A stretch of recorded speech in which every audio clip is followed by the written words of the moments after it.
আসসালামু আলাইকুম। আজকের পর্ব দেখার জন্য সবাইকে জানাই স্বাগতম। হুইপড ক্রিম বিট করার সঠিক প্রসেসটা দেখাবো। অনেকেই ট্রপিক্যাল হুইপড ক্রিম বিট করতে পারে না। অনেকেই বলে যে বিট করার পর গলে যায় বা ট্রপিক্যাল হুইপ ক্রিম দিয়ে পানি ছেড়ে দেয়। আমি আপনাদেরকে দেখাবো সঠিক প্রসেসে কিভাবে বিট করলে ক্রিমটা একদম স্টিফ হবে, গলে যাবে না।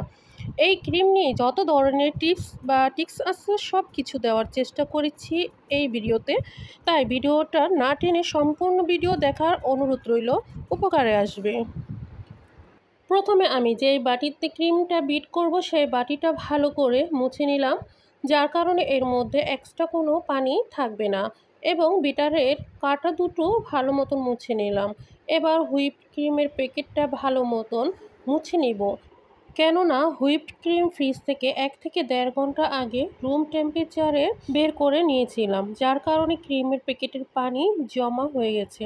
এই পানিটা যদি থেকে যায় তাহলে দেখা যায় ক্রিম ঢালার সময় এই পানিটা ক্রিমের মধ্যে পড়ে সেক্ষেত্রে ক্রিমটা পারফেক্ট স্টিফ হতে চায় না। তাই প্যাকেটটা খুব ভালো মতন মুছে নিতে হবে। এই ক্রিমটার উৎপাদন ডেট দেওয়া থাকে।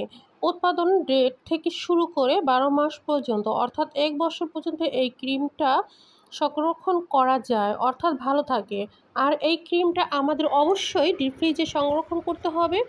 ব্যবহার করার 1 থেকে 1.5 ঘন্টা আগে ডিপ ফ্রিজ থেকে নামিয়ে রাখতে হবে। ক্রিমটা যখন অল্প কিছু বরফ ঠান্ডা থাকবে তখন প্রয়োজন মতন ক্রিম বের করে নিতে হবে।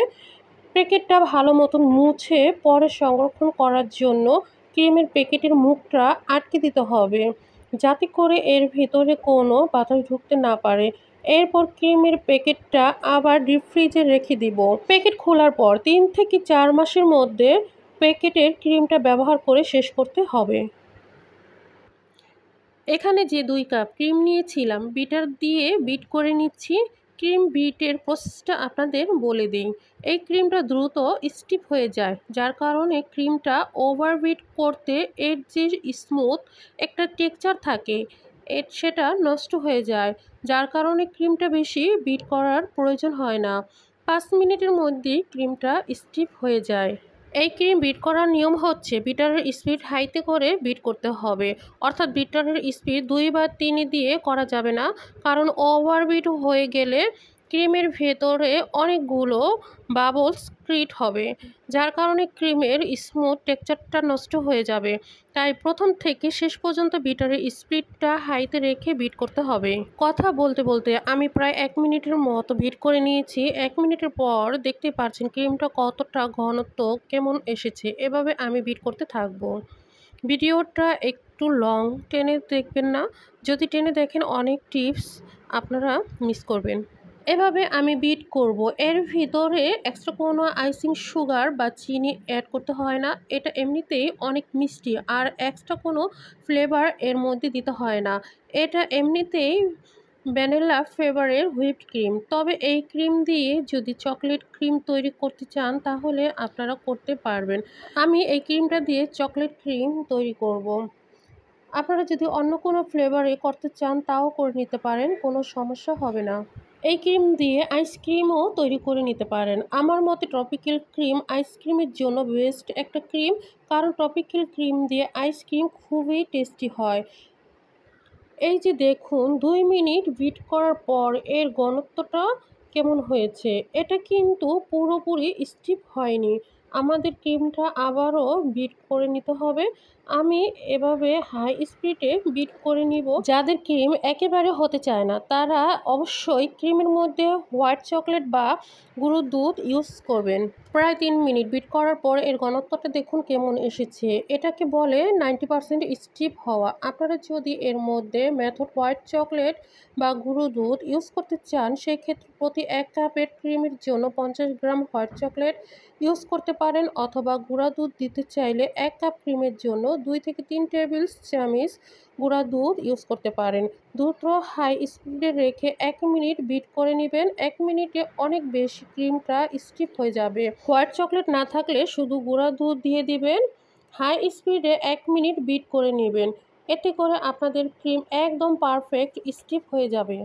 5 মিনিটের মতন হুইপড ক্রিমটা বিট করে নিয়েছি। আলহামদুলিল্লাহ 5 মিনিটে পারফেক্ট হুইপড ক্রিম স্টিফ হয়ে গেছে।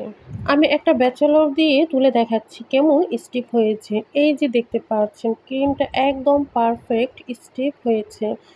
এর থেকে বেশি বিট করা যাবে না, তাহলে কিন্তু ওভারবিট হয়ে যাবে। আর ওভারবিট হয়ে গেলে বুঝতেই পারছেন ক্রিমটা কিন্তু নষ্ট হয়ে যাবে। এতে যে স্মুথ টেক্সচার থাকে সেটা নষ্ট হয়ে যাবে। এখন আমি এই ক্রিমটা দিয়ে একটি কেক ডেকোরেট করে দেখাচ্ছি। কেকটা আমি আগেই তৈরি করে নিয়েছিলাম। চকলেট ক্রিমটা দিয়ে ডেকোরেট করে নিচ্ছি। যাদের ক্রিমটা একেবারে গলে যায় তাদেরকে বলবো ক্রিমটা তৈরি করে সাথে সাথে ব্যবহার না করে অন্তত 1 থেকে আধা ঘন্টা রেস্টে রেখে দিবেন। এরপর এটা দিয়ে কাজ করবেন। তো আমি সাথে সাথেই করে নিচ্ছি। দেখুন একটুও গলে যাচ্ছে না। কেকের উপর ক্রিমটা দেওয়ার আগে সুগার সিরাপ দিয়ে নেবেন, পরে ক্রিমটা দিবেন। এতে করে কেকটা অনেক সফট হয়, খাওয়ার টেস্টটাও বেড়ে যায়। ক্রিমটা আলতোভাবে টেনে কেকটাকে কভার করে নিচ্ছি। বেশি চেপে চেপে ক্রিমটা দেওয়া যাবে না, আলতোভাবে দিতে হবে।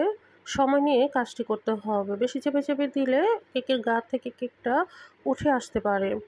তো সময় নিয়ে খুবই আলতোভাবে এটাকে কভার করে নিতে হবে। আমি খুবই সিম্পল একটি ডিজাইন করে দেখাচ্ছি।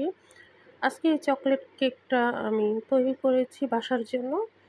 আর আজকের ভিডিওটা আপনাদের কেমন লেগেছে কমেন্ট করে জানাবেন। ট্রপিক্যাল ক্রিম সম্পর্কে যথেষ্ট টিপস দেওয়ার চেষ্টা করেছি। আশা করি আজকের ভিডিওটি আপনাদের ভালো লেগেছে। কেকের উপরে চকলেট গার্নিশ দিয়ে একটু ডিজাইন করে নিচ্ছি।